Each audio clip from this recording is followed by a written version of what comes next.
The big three teams are all set for the most important quali of the season. More news on the silly season as more driver rumors are revealed, and Mercedes is confident it can catch the big three. Let's get straight into the latest F1 news. Ferrari drivers Charles Leclerc and Carlos Sainz have different opinions regarding the team's performance for the upcoming weekend. Leclerc expresses confidence, stating that they will perform strongly. On the other hand, Sainz advises caution, believing that the SF24 car is better suited to circuits with higher speed corners. Considering the Monaco Grand Prix, Leclerc aims to secure his first podium at his home race. However, due to a 3-place grid penalty last year and a string of bad luck in Monaco, he couldn't achieve that goal. Nonetheless, this season, with a car capable of claiming pole position and improved performance, Leclerc hopes that Ferrari can compete effectively.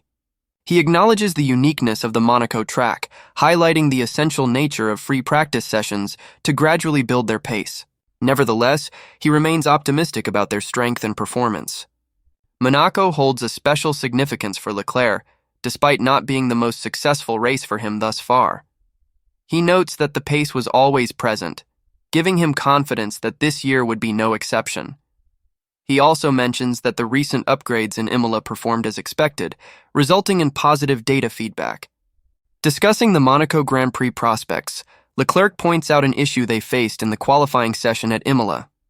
Their power strategy differed slightly from McLaren and Red Bull, causing them to lose ground towards Turn 2. Max, in addition to that, had the benefit of a slipstream. Leclerc emphasizes the importance of track position, especially on a circuit like Monaco, where it plays a crucial role.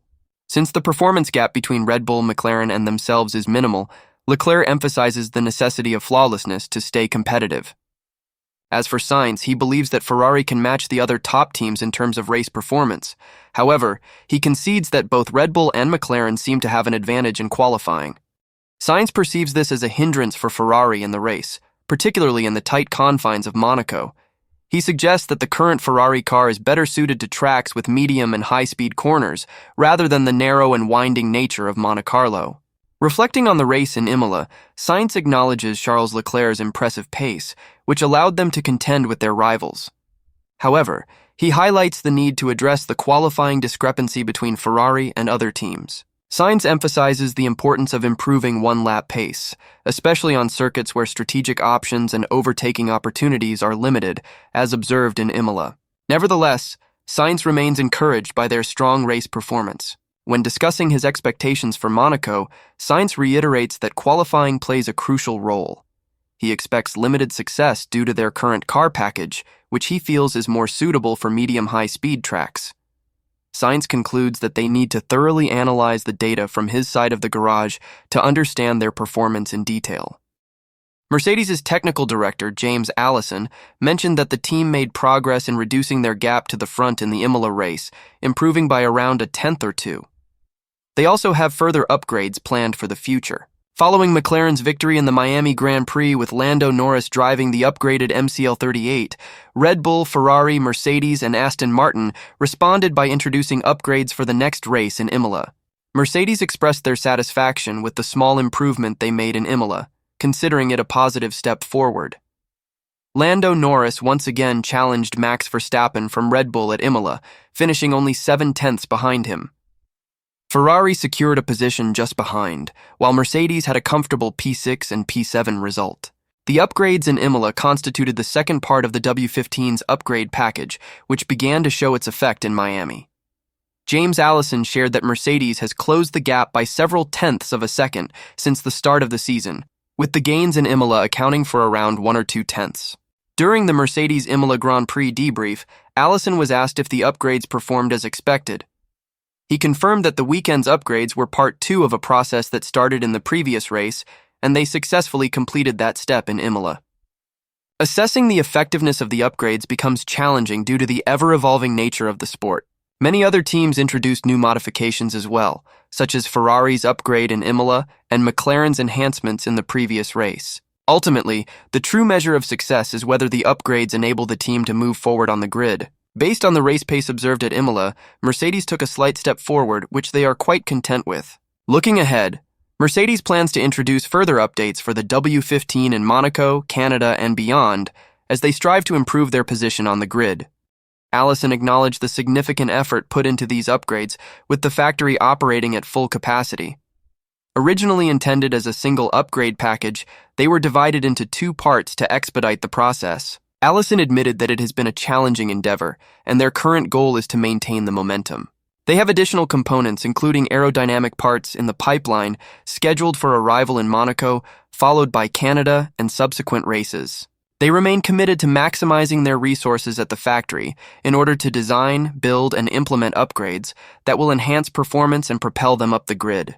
Currently, Mercedes holds the fourth position in the Constructors' Championship, trailing McLaren by 75 points as they approach the Monaco Grand Prix. If you are enjoying the video so far, drop a like and subscribe to the channel for the latest F1 news. Helmut Marko and Red Bull are anticipating a fresh challenge from McLaren during the upcoming Monaco Grand Prix. However, they acknowledge that there are other threats on the horizon as well. The Emilia-Romagna Grand Prix held at Imola brought great intrigue surrounding McLaren. This was following Lando Norris's surprising first-ever win in Formula One at the previous race in Miami. With the improved performance of the McLaren MCL38, people wondered if they could once again challenge Red Bull at Imola. As it turned out, they could. Although Max Verstappen managed to secure victory at Imola, marking his fifth win of the season, Lando Norris made a late surge and finished just 0.7 of a second behind the championship leader. Norris mentioned that with one more lap, he would have been in a better position to attack. Helmut Marko expects McLaren to pose a threat to Red Bull once again in Monaco. He also believes that Charles Leclerc of Ferrari will be a formidable contender at his home race. Similar to Red Bull, Ferrari has introduced upgrades at Imola. In an interview with De Telegraph, Marko stated, "We definitely have to take on the challenge with McLaren, and now we're going to Monaco, where qualifying plays a crucial role. I anticipate that it will be our toughest race so far, especially due to the rough track surface and curbstones. I have high expectations from Ferrari, particularly Charles Leclerc." Leclerc himself admits that he hasn't had the best of luck on home turf, not just in Formula One, but throughout his racing career. However, he is confident in his pace around the streets of Monte Carlo. Leclerc echoed Marko's sentiment, expressing his belief that Ferrari will show strength at the race. During a post-Emilia-Romagna Grand Prix press conference, Leclerc stated, "Monaco holds a special place in my heart. Admittedly, it hasn't been the most successful race for me so far.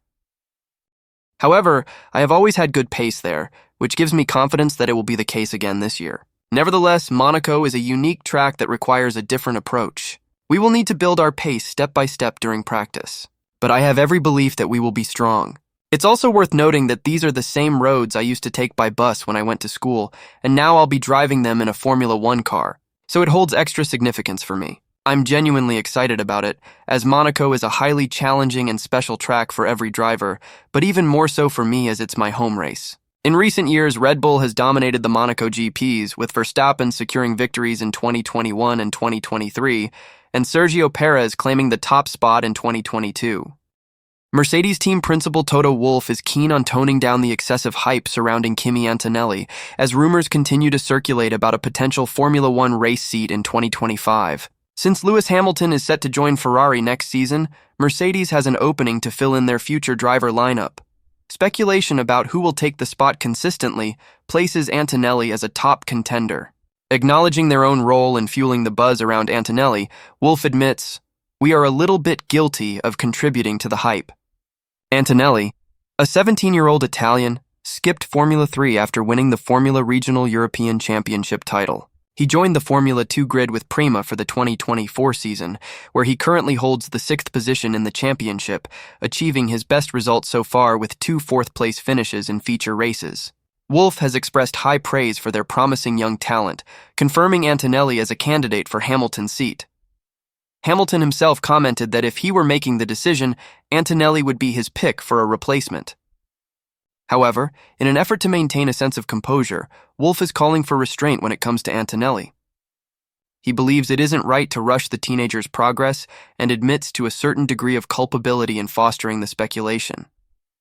Here's what he had to say when asked about Antonelli meeting expectations. "Well, we've been hyping that young man for quite some time now. He has great potential and could become a formidable Formula One driver one day, but let's not forget he's only 17. Just 14 months ago, he was driving an F4 car. There's immense pressure in Italy around him, and even we are somewhat responsible for the hype at this stage. I think we should allow him to focus on his F2 journey, deliver results, and not get too carried away with what might or should happen. Look at George, for instance. He won F3 and F2 in his rookie year. Kimi, on the other hand, has shown promise in the junior series and is now in F2. So we'll see. He will eventually make it to Formula One, but let's not rush it. The mindset of not rushing also applies to Wolff's search for Hamilton's successor in general. When asked about another potential candidate for a Mercedes seat, Carlos Sainz, who will take Hamilton's place at Ferrari, Wolff was informed that Sainz appears to be closing in on a move to Sauber, which will become Audi in 2026. He was questioned whether this influences his plans in the driver market. However, Wolff asserts that it does not, stating that he is willing to wait and accepts the need for certain compromises. He emphasizes Sainz's existing place in Formula One, having achieved race victories with Ferrari in the past 2 years and possessing significant experience. Wolff clarifies his stance by saying, "What I mean is that we should be prepared to make compromises in some decisions and be patient to see how the situation unfolds throughout the summer and into autumn. We already have a fantastic driver with George. Let's see who his teammate will be. But we don't need to make this decision right now." Furthermore, Wolff openly expresses his desire to sign Red Bull's 3-time world champion Max Verstappen, clearly adding another potential option to consider. Logan Sargeant has made it clear that his future in Formula One is currently secure, despite rumors suggesting that his position might be at risk for the upcoming season. Recent reports have indicated a strong possibility of Valtteri Bottas moving back to Williams in 2025. This information has been corroborated by PlanetF1.com. Sargeant acknowledges the speculation surrounding his seat. However, he is contracted until the end of this year. Although the Williams seat will be available at the beginning of next season, several drivers have been linked to the position. James Vowles, the team principal, hinted that news about their 2025 lineup will be revealed in the coming weeks, stating that Sargeant is potentially at risk of losing his seat. In light of previous rumors suggesting that Mercedes junior driver Andrea Kimi Antonelli might take his place, Sargeant chooses not to pay much attention to them. Instead, he remains focused on his current responsibilities. Sargeant expressed his viewpoint on the matter, stating, "Ultimately, you have to prioritize yourself, and as you mentioned, these are all just rumors." During an interview with PlanetF1.com in Imola, he added, "I have a better understanding of what's happening behind the scenes, so I try not to get caught up in it. It might sound mundane, but my approach is to keep progressing round after round." When asked about his position at Williams, Sargeant replied, "All I know is that I feel comfortable for now, and I'll do my best to continue improving. I'm currently focused on the upcoming races, the next 3 or 4 rounds. If there are any issues, I'm confident I'll be the first to find out." Sargeant's next opportunity to impress will be at the Monaco Grand Prix this weekend. Drawing from his experience as a rookie driver, he hopes to apply the lessons he learned at this unique circuit in the Principality. Reflecting on his thoughts, Sargeant remarked, "Last year at Monaco, we showed potential in qualifying but struggled during the race." He mentioned this in response to a question posed by PlanetF1.com. He continued, "We gained valuable knowledge from that event, so hopefully we can address those challenges as effectively as possible. Nonetheless, I try not to dwell on it too much. I prefer to take it as it comes and see how things unfold."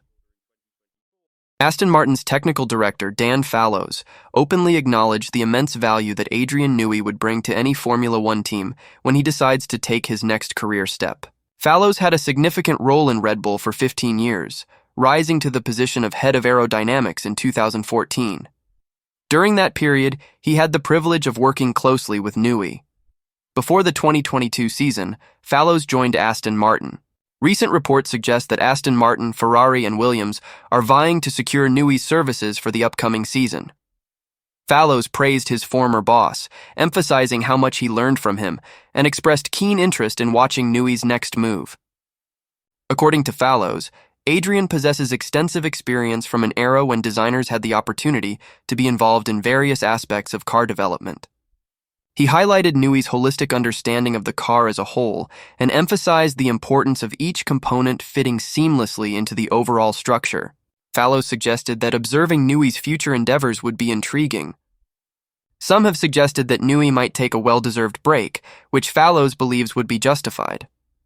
When questioned about the possibility of accommodating Newey within an already established technical structure, Fallows responded by affirming that Newey would undeniably be a valuable asset to any team.